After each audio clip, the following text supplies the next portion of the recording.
Panginoon, huwag mo akong pabayaan ngayon.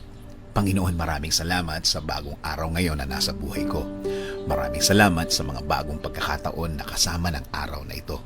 Salamat sa bagong gising ko na kasama ang mga bagong pag-asa. Panginoon, hinihiling ko po sa inyo na huwag niyo po akong pabayaan ngayong araw. Huwag niyo po akong iwan.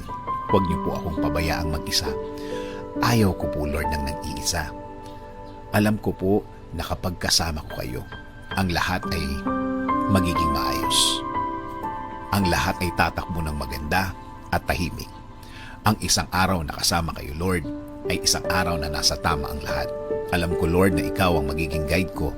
Alam ko, Lord, kung ikaw ang maglilid ng buhay ko, mapupunta ito sa maayos at tahimik talaga ang lahat.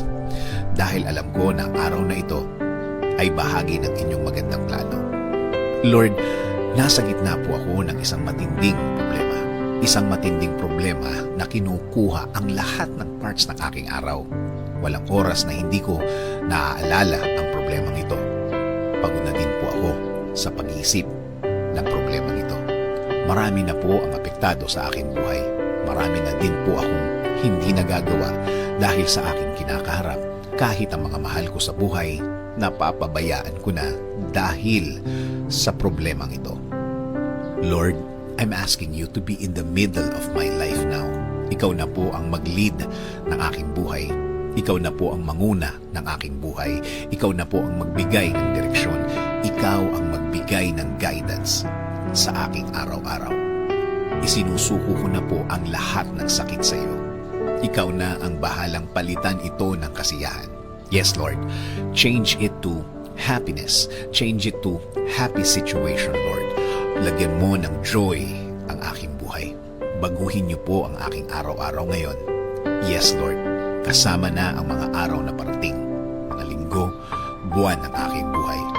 Sawa na din po ako sa aking sitwasyon, Panginoon.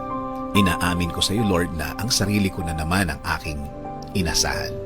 Sarili ko na naman ang inasahan ko pagdating sa kasagutan sa aking problema. Alam ko, Lord, na natulungan mo na ako dati. At patawad, Lord, dahil nakalimutan ko na ito. Ngayon po, starting today, ikaw na po ang manguna sa aking buhay. Lagyan mo po ito ng purpose. Ibalik mo po ang pakiramdam ko nung una kitang nakilala, Lord. Ibalik mo po ulit ang saya ng aking buhay na ikaw lang, Panginoon, ang aking inaasahan. Ikaw na ngayon ang aking huhugutan ng lakas. Ikaw na ngayon ang huhugutan ko ng wisdom. Sa iyo na ako laging magpo-focus, Lord. Ayusin mo ang aking buhay para sa akin at para sa aking mga mahal sa buhay. In Jesus' name I pray. Amen. Sabi nga sa Isaiah 41:10, "So do not fear, for I am with you. Do not be dismayed, for I am your God. I will strengthen you and help you. I will uphold you with my righteous right hand."